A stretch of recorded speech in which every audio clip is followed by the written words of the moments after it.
it wasn't too long ago that the Broncos were effectively a barren wasteland within the NFL, and not too long ago that the Broncos were stumbling through the NFL desert. And in fact, not even 2 years ago, when the Broncos came here to Southern Nevada, they were about to absorb their 8th consecutive road loss to these Raiders, first in Oakland, then in Las Vegas. Now, the Broncos looking for their 2nd consecutive win in Las Vegas and their 10th consecutive win overall, as the Broncos try to get a little bit more of a foothold on control of the number 1 seed in the AFC race. Of course, the New England Patriots off this weekend.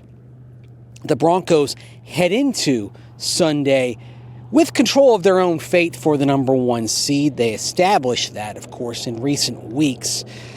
If the Broncos get the win over Las Vegas on Sunday, effectively, they will have a 1-game lead in the AFC race for the number 1 seed, because a win over the Raiders ensures that the Broncos will clinch any 2-way tiebreaker over the New England Patriots, because they'll have the common opponent tiebreaker. And if the Broncos and Patriots finish in any kind of tie, the Broncos would win the tiebreaker because it would be on conference record, and if the Patriots absorbed a loss, it would be an AFC loss, so any loss the Broncos took, it would be canceled out by a Patriots loss. So basically, if the Broncos win on Sunday and the Patriots lose a game going forward and the Broncos lose a game going forward, at 14-3 each, the Broncos would still have home field advantage. So this game is crucial. It's why I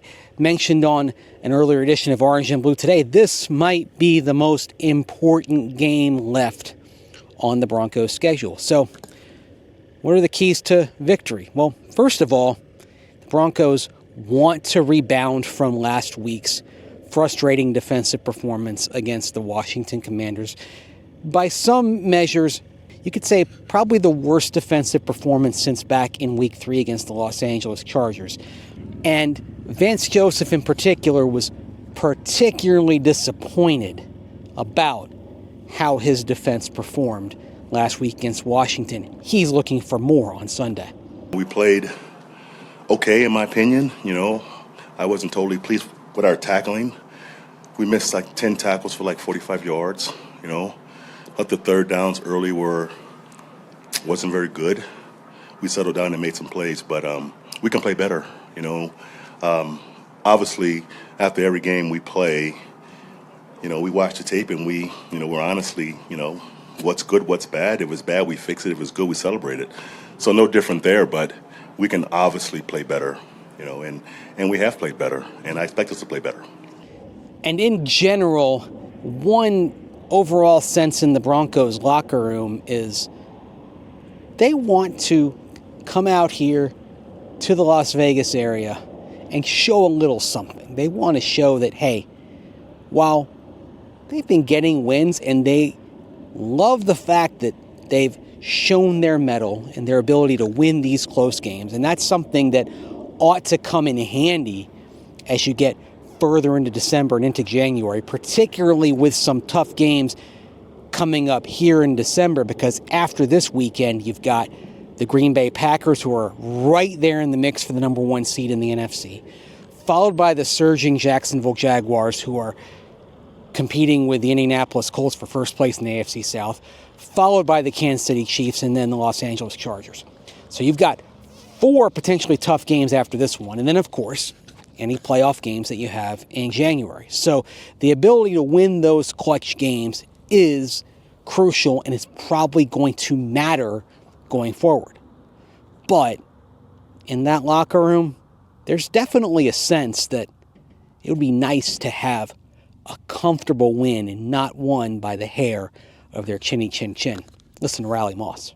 I would go back and say, that block last year, with the Chiefs in Kansas City, I think that was kind of like the, we're done. Like, it's time to change it. And the Eagles game this year was definitely a turning point for us. And again, I'll say, like, we don't enjoy being that close at the end of the game. I'm going to lose hair. I'm going to end up bald at 35.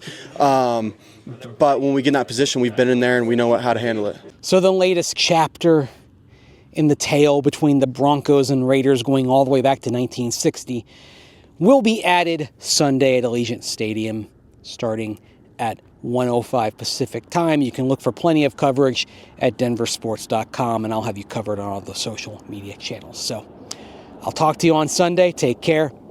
Thanks for watching, and enjoy the game.